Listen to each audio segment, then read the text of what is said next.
तो वो इंटर्नशिप आपको कैसे मिली? वो 3 मंथ्स की इंटर्नशिप और ड्यूरिंग योर कोर्स वर्क कैसे? तो पहली दिक्कत तो अ, जिस जिस तरह की मैं पढ़ाई करके आया था, तो बेसिकली हम क्या करते हैं एज अ स्टूडेंट। हम ऑनलाइन जाते हैं, कोर्सेज सर्च करते हैं, उसे करते हैं, राइट। तो उन कोर्सेज से हमें सिर्फ थियोरेटिकल नॉलेज आती है और कुछ नहीं पता लगता। एंड जब हम एक्चुअल वर्क पे जाते हैं तो समटाइम्स अगर हम टू टू मच थ्योरी में फोकस्ड है ना, तो हम फ्रस्ट्रेट भी हो सकते हैं। आई गेस एक तो रिज्यूम स्पेसिफिक क्वेश्चन थे और सैम्पलिंग पे बहुत फोकस था, क्योंकि जो कंपनी मैंने ज्वाइन की थी वो थी कार्वी इंसाइट। और उस कंपनी में ना सैम्पलिंग पे काम होता है। बेसिकली किसी भी रिसर्च फर्म में अगर आप जाएंगे ना, नीलसन हो गया या ये हो हम्म। गया, कार्बन हम्म। इंसाइट्स हो गया, ये लोग बहुत ज्यादा सैम्पलिंग करते हैं। पाइथन भी था, सी था, सी प्लस प्लस वगैरह भी था, सबके कुछ कुछ क्वेश्चन थे। और ये बड़ा हम सरप्राइज हुए थे, हम मतलब एक्सपेक्ट नहीं कर रहे थे कि इस इंटरव्यू में सी के भी क्वेश्चंस होंगे, क्योंकि यूजुअली लोग पाइथन एंड आर पे फोकस करते हैं और इस लो लेवल हम्म। लैंग्वेजेस को भूल जाते हैं। आप किसी कंपनी की वेबसाइट पे अप्लाई करके ये सोचेंगे कि आपको कॉल बैक आएगा, वो नहीं है। प्लीज बिलीव मी, ये कभी नहीं होता। मैं थक गया हूँ ये सब चीजें करके। तो लिंक्डइन बहुत गोल्ड एक रिसोर्स है नेटवर्क बनाने के लिए और जॉब पाने के लिए। मैंने जो डेटा साइंस कंसल्टेंट की जॉब ली आफ्टर कोटक, वो मैंने लिंक्डइन के थ्रू ही ली। हेलो गाइस, आज हमारे साथ हैं राहुल झा। राहुल झा एक डेटा साइंस कंसल्टेंट हैं। तो चलिए सुनते हैं उनकी कहानी कि कैसे आप बने डेटा साइंस कंसल्टेंट। सबसे पहले तो आपका बहुत बहुत शुक्रिया, आपने अपना कीमती वक्त दिया हमारे चैनल पे आने के लिए। आप बताइए अपने बारे में, कुछ शुरुआत करते हैं इस वीडियो की कि आप कहाँ से हैं और आपकी एजुकेशन क्या है, ये सब चीज़ें। तो थैंक यू निज़ाम सर, मुझे अपने चैनल पे बुलाने के लिए। सो मैं दिल्ली का बॉर्न हूँ, बॉर्न एंड ब्रॉट अप दोनों मेरा दिल्ली में हुआ है। और मेरे पूरी एजुकेशन वगैरह दिल्ली में हुई है। बट मेरा जो एजुकेशन था, 12th तक एक गवर्नमेंट स्कूल में हुआ था। Government Geeta senior secondary school एक था। अच्छा। एंड इसके अलावा आफ्टर दैट वो 12th में मेरे थोड़े अच्छे मार्क्स आए, तो इस वजह से मुझे डीयू में एडमिशन मिल गया। एंड इसके बाद ग्रेजुएशन के बाद मेरे पास कुछ मतलब मैं फिगर आउट नहीं कर पाया था कि मुझे स्टैट्स के बाद क्या करना है। तो हम्म। थोड़ा मैं इधर उधर भटक रहा था, मतलब अराउंड 1 ईयर। तो आप सोच लो कि after graduation I was not sure कि मुझे क्या करना है। ठीक है। हम्म। एंड तो बट उसके बाद मैंने एक एक फर्म ज्वाइन की, जिसमें आप ही मुझे गाइड करते थे, Evelyn learning systems private limited.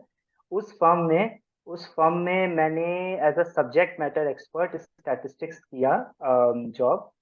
वो मैंने आई गेस 6-7 मंथ तक वो जॉब की थी। मेरे को ये ध्यान है कि शुरू में आपने एज एन इंटर्न ज्वाइन किया था, लेकिन कुछ टाइम इंटर्न बाद ज्वाइन। कुछ टाइम बाद मैंने वहाँ से जॉब छोड़ दी थी। और फिर आप शायद आपने जॉब छोड़ दी थी, हाँ, कंटिन्यू हुए थे। फिर आपने कंटिन्यू करा था फुल टाइम। हम्म। आपने वहाँ से फिर 5 महीने बाद वो जॉब छोड़ हम्म। दी। मैंने 6 मंथ बाद छोड़ी थी वो जॉब। एंड अच्छा। 6 मंथ बाद, और मेरा मेन जॉब छोड़ने का ये रीजन था कि मुझे अब मास्टर्स करनी है। क्योंकि ओके। मैंने बैचलर्स में कुछ ऐसी मिस्टेक्स की थी जो मुझे अवॉइड करनी थी, और मुझे इसमें मेरा बेसिकली स्टैटिस्टिक्स में इंटरेस्ट आ रहा था, जो कि मेरा ग्रेजुएशन में नहीं आ पाया था।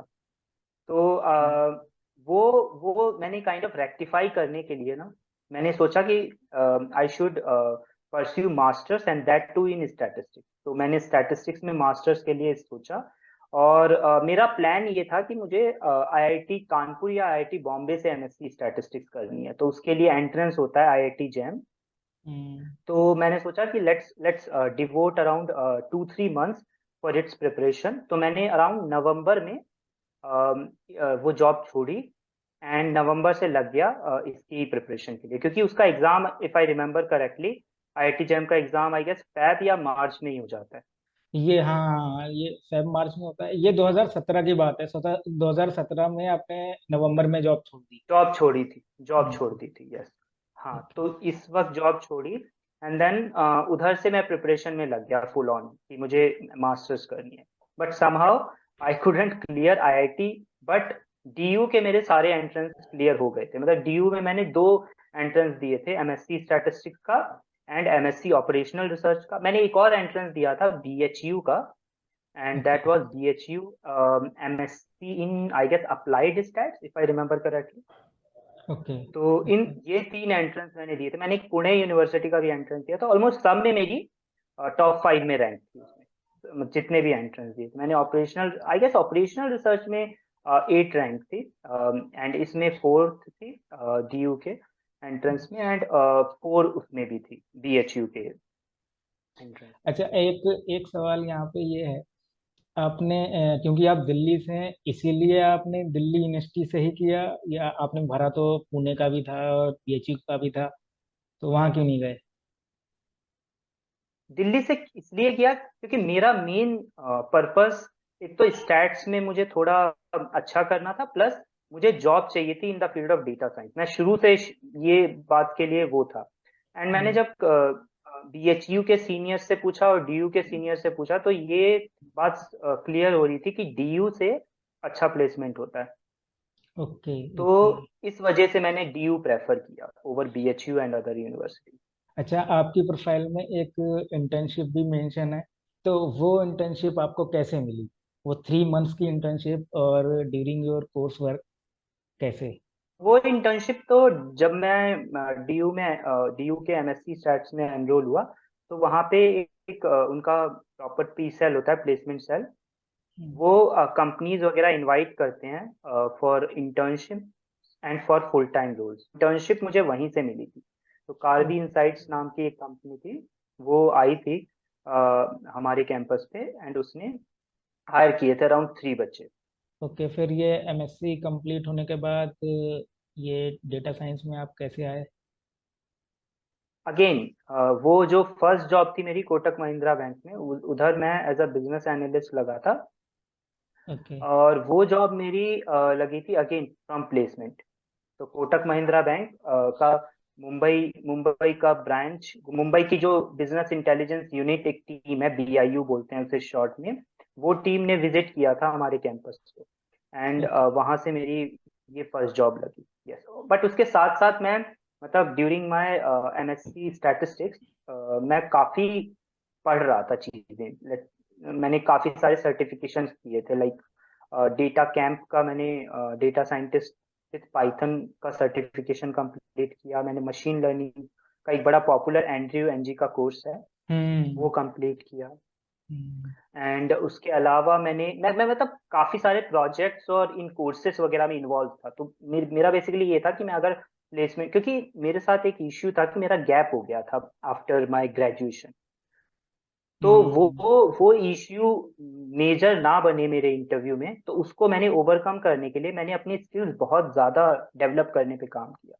तो पाइथन पे मैंने and अपने प्रोजेक्ट्स पे बहुत ज्यादा फोकस किया, क्योंकि मेरे माइंड में ये था कि कहीं अगर रिक्रूटर के माइंड में ये आता है कि इस बंदे के करियर में गैप है, तो उसको मैं टैकल कर सकूं विथ माय स्किल।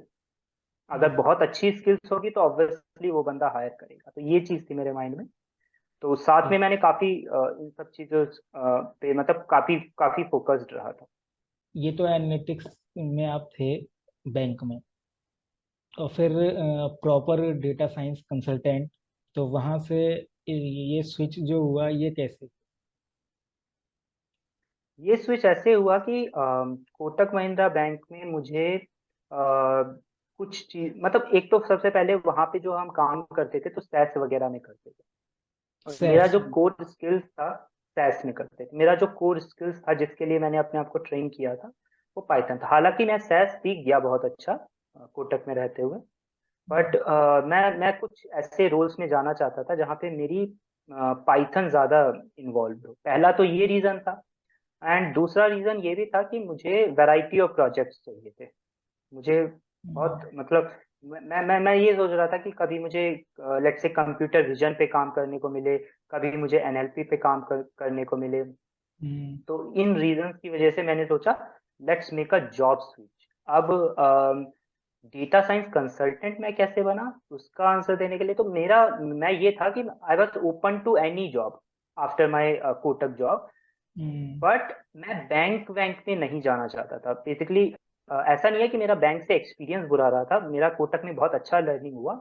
बट मेरा ये मेन मतलब मेन फोकस था कि मैंने बैंक का तो ऑलरेडी एक एक्सपीरियंस ले लिया है।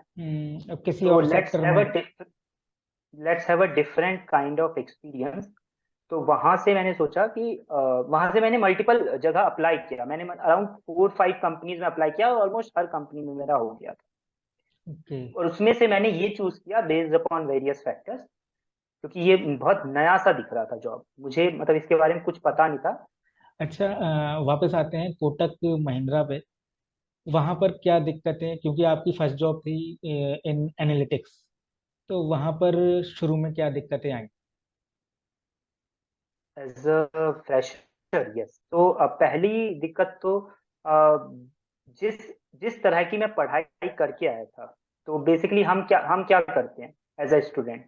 हम ऑनलाइन जाते हैं, कोर्सेज सर्च करते हैं, उससे करते हैं, राइट। तो उन कोर्सेज से हमें सिर्फ थियोरेटिकल नॉलेज आती है और कुछ नहीं पता लगता। एंड जब हम एक्चुअल वर्क पे जाते हैं तो समटाइम्स अगर हम टू टू मच थ्योरी में फोकस्ड है ना, तो हम फ्रस्ट्रेट भी हो सकते हैं जॉब पे जाके। क्यों? क्योंकि वहां पे थ्योरी इतनी मायने नहीं करती, वहां पे उन्हें बिजनेस से रिलेट करना है हमें थ्योरी को।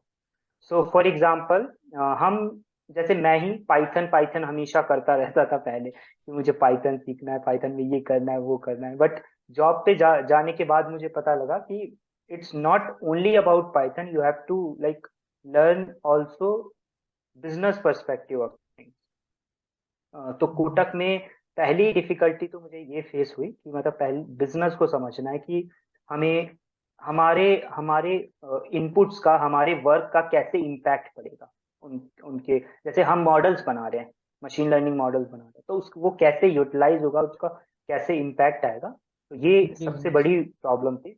क्योंकि स्किल्स तो सभी सीख लेते हैं, पाइथन सैस ये सब सीख लेंगे, एक्सेल वगैरह जो भी है, जो भी टूल्स एंड टेक यूज होती है वो सब सीख लेते हैं। थ्योरी भी मोर और लेस आ ही जाती है विथ एक्सपीरियंस। बट ये समझना कि how your solutions will be implemented and how they will benefit your stakeholders and clients, that is the most difficult thing to understand. तो जिसे कहते हैं डोमेन नॉलेज, आई गेस।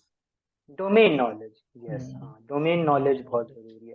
यहाँ पे भी as a data science consultant also हमें different client का problem समझना होता है, तो वहाँ पे भी हमें सेम सेम इश्यूज आते हैं अभी भी, क्योंकि डिफरेंट पर्सपेक्टिव से डिफरेंट। अब जैसे with in machine learning also अगर हम बात करें, डिफरेंट टाइप की एल्गोरिथम्स है, हम हर एल्गोरिथम हर सिनेरियो में नहीं लगा सकते।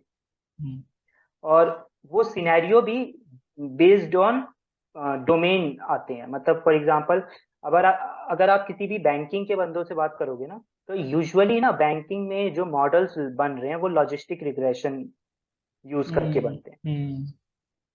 लेकिन क्योंकि लॉजिस्टिक रिग्रेशन में ना उनके जो कॉफिशिएंट्स वगैरह मॉडल के आते हैं वो काफी आसान होते हैं एक्सप्लेन करना, और बैंक्स में एक्सप्लेनेबिलिटी बहुत जरूरी है।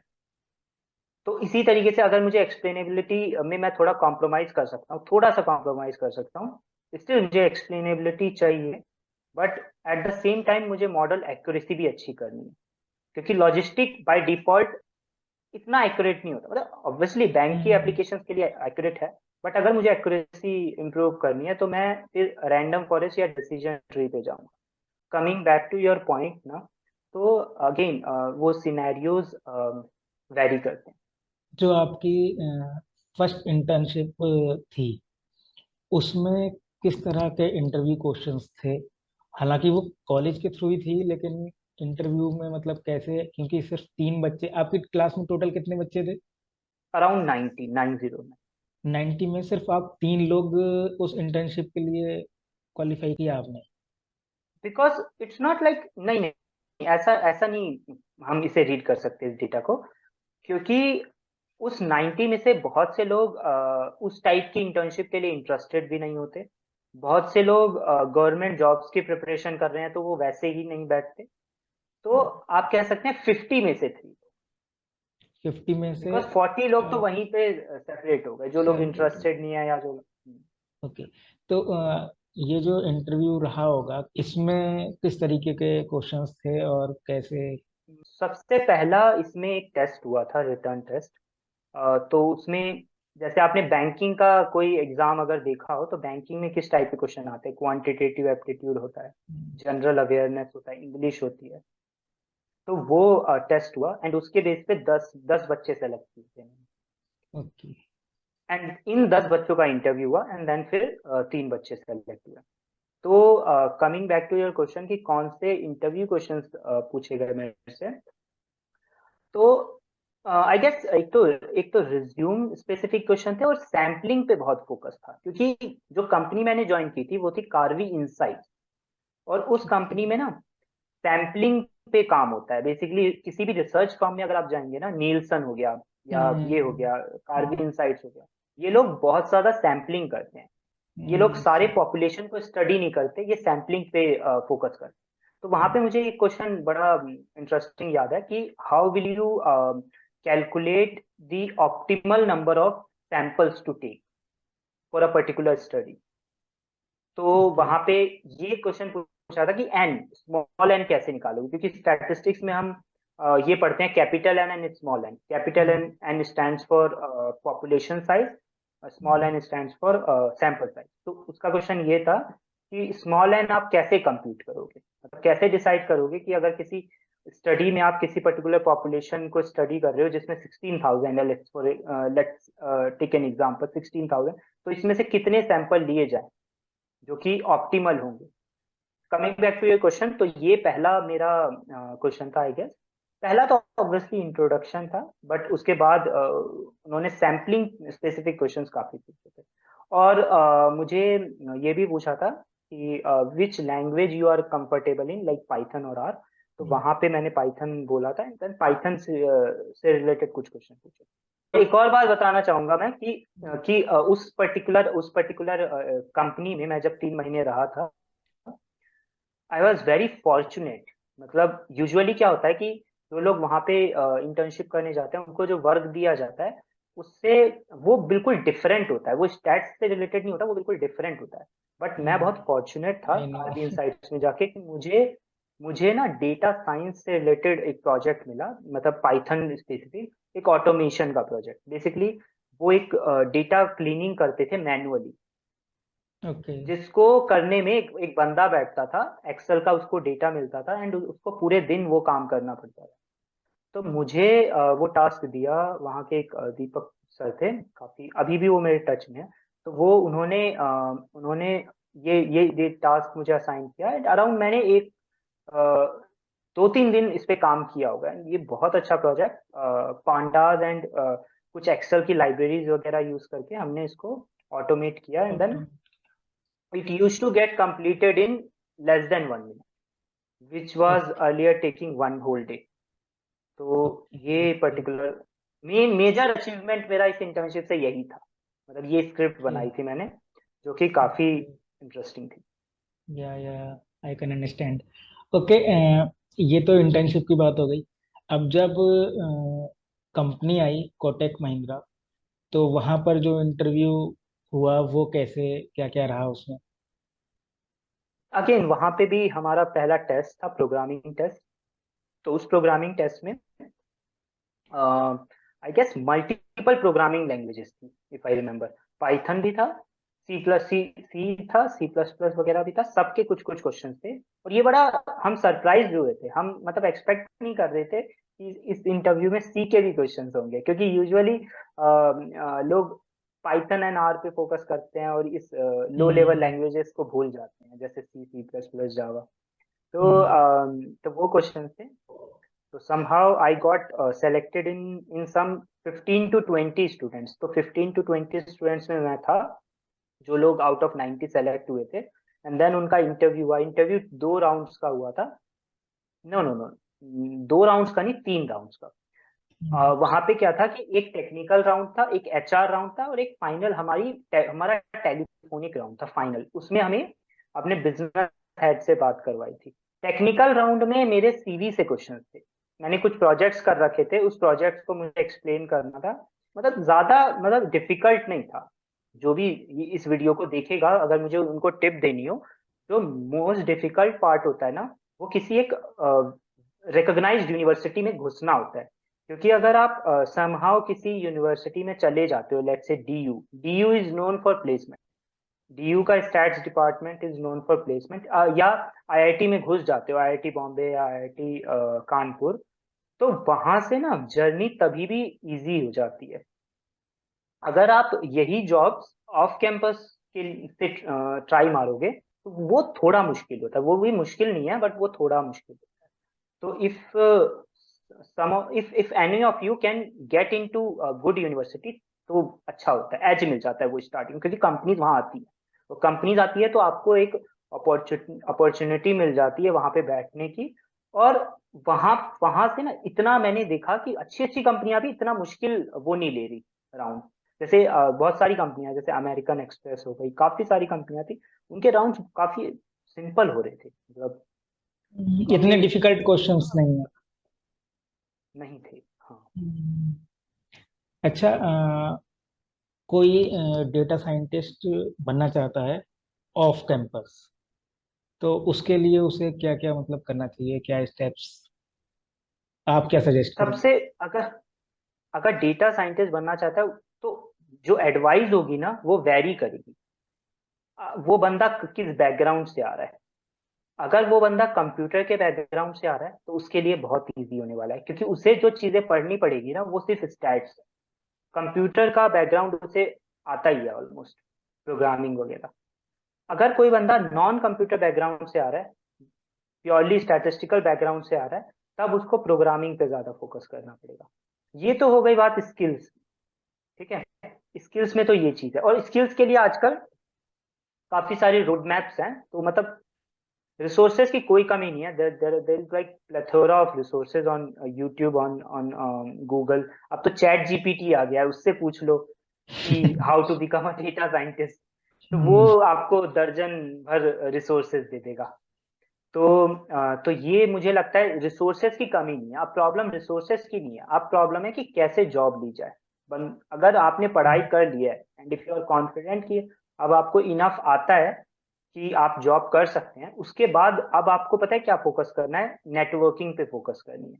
क्योंकि आप किसी कंपनी की वेबसाइट पे अप्लाई करके ये सोचेंगे कि आपको कॉल बैक आएगा, वो नहीं है। प्लीज बिलीव मी, ये कभी नहीं होता। मैं थक गया हूँ ये सब चीजें करके।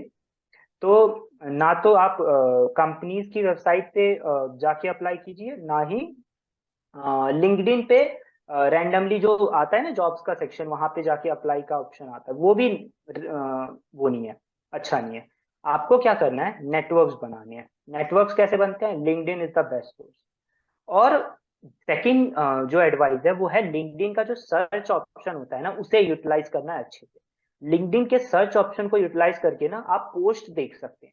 जैसे क्या होता है कि आजकल लिंक्डइन पे ना मैनेजर्स, जैसे एनालिटिक्स मैनेजर्स, वो खुद पोस्ट कर देते हैं कि मुझे इसकी रिक्वायरमेंट है, I need a business analyst with 2-3 years of experience in Python, ऐसा कुछ डालेंगे वो। एंड वो अपना मेल भी डाल देते हैं। कभी कभी वो सिंपल ये बोलते हैं, कुछ पोस्ट बड़ी बकवास होती है लिंक्डइन पे कि मतलब कमेंट इंटरेस्टेड या कमेंट समथिंग लाइक दैट, कि अगर आपको ये जॉब चाहिए तो इंटरेस्टेड टाइप कर दीजिए, वो सब गलत है। उस पे मत जाइए। आप क्या करिए, लिंक्डइन के सर्च को यूज कीजिए एंड देन देखिए किसी एनालिटिक्स के मैनेजर ने या डेटा साइंस के मैनेजर ने कोई पोस्ट रिक्वायरमेंट डाली है। अगर उसने डाली है तो उसे डायरेक्ट मैसेज कीजिए और उसे बोलिए कि मेरे प्रोफाइल को देखिए, एंड अपना प्रोफाइल बड़ा अट्रैक्टिव बना लीजिए लिंक्डइन का। वो बहुत मस्त है, लिंक्डइन का प्रोफाइल अट्रैक्टिव। तो लिंक्डइन बहुत गोल्ड एक रिसोर्स है नेटवर्क बनाने के लिए और जॉब पाने के लिए। मैंने जो डेटा साइंस कंसल्टेंट की जॉब ली आफ्टर कोटक, वो मैंने लिंक्डइन के थ्रू ही ली। ओके। तो इनफैक्ट आपने जितनी भी, हाँ, आपने वहां से नेटवर्किंग बनाई?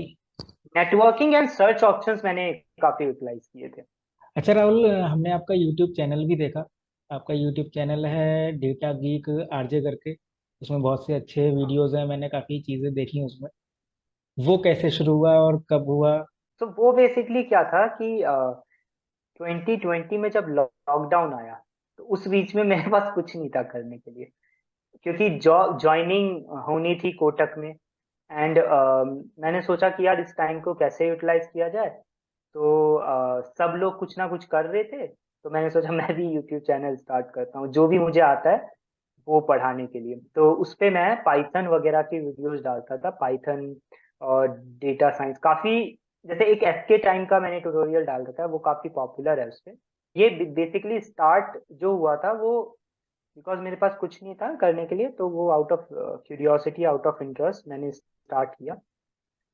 काफी मतलब मैंने एसके टाइम से रिलेटेड काफी कंटेंट उसमें डाल रखा है। एसके टाइम एक लाइब्रेरी है पाइथन में, just like SK learn, but for time series stuff. Okay. तो हम्म, तो ये है, तो उसका नाम डेटा गीक आरजे है। एंड आगे सोच रहा हूँ मैं दोबारा से, बीच में मैंने स्टॉप कर दिया था। तो the last video which I uploaded was on I guess around 7-8 months ago. तो उसको मैं सोच रहा हूँ दोबारा कंटिन्यू करने की इन फ्यूचर। आपके जहन में कुछ है, कुछ आप बताना चाहते हो? हाँ, अगर बेसिकली मैं तो मेरे से कोई भी अगर डेटा साइंस स्पेसिफिक टिप्स मांगता है, तो मैं तो यही सजेस्ट करता हूँ, एक लेवल तक स्किल्स बनाओ। एंड जब आपकी स्किल्स बन चुकी है एक लेवल तक, तब आप नेटवर्क बनाओ, बिकॉज नेटवर्क बनाना is by far the most easiest and I guess बहुत अच्छा मेथड है ये वाला, नेटवर्क बना के आपको जॉब लेने वाला। Okay. Other methods will not succeed, most probably they won't succeed. आप अपना सीवी किसी को भेज रहे हो, अपने एचआर को डायरेक्ट मैनेजर से बात करो, एनालिटिक्स मैनेजर्स को ढूंढो लिंक्डइन पे, उनसे बात करो। वहां पे देखो फेलियर्स वहां पे भी मिलेगी, लिंक्डइन पे भी मिलेगी, लेकिन लिंक्डइन पे फेलियर रेट कम होगा, आई होप। ओके। आप अगर वेबसाइट्स पे जाके अप्लाई करोगे तो वहां पे फेलियर रेट 99% होगा। लेकिन अगर आप लिंक्डइन पे जो मेथड्स मैंने पहले सजेस्ट किए थे, सर्च वाला और वहाँ पे किसी एनालिटिक्स मैनेजर को ऐड करके वहां से अप्लाई करने वाला, ये वाला मेथड में फेलियर रेट 80% होगा। तो यहाँ पे भी आप मोस्ट प्रोबेबली फेल ही होगे, लिंक्डइन पे भी और वहां पे भी। बट फेलियर रेट कम है, आपके सक्सेस के चांसेस कम है। वहां चांसेस। पे सक्सेस का चांस 1% है, तो यहाँ पे सक्सेस का चांस कुछ बढ़ जाता है, 10 से 20% हो जाता okay Rahul, thank you very much for your time, और आपसे फिर है। बात इट वॉज करेंगे ज़रूर। श्योर श्योर श्योर निदान।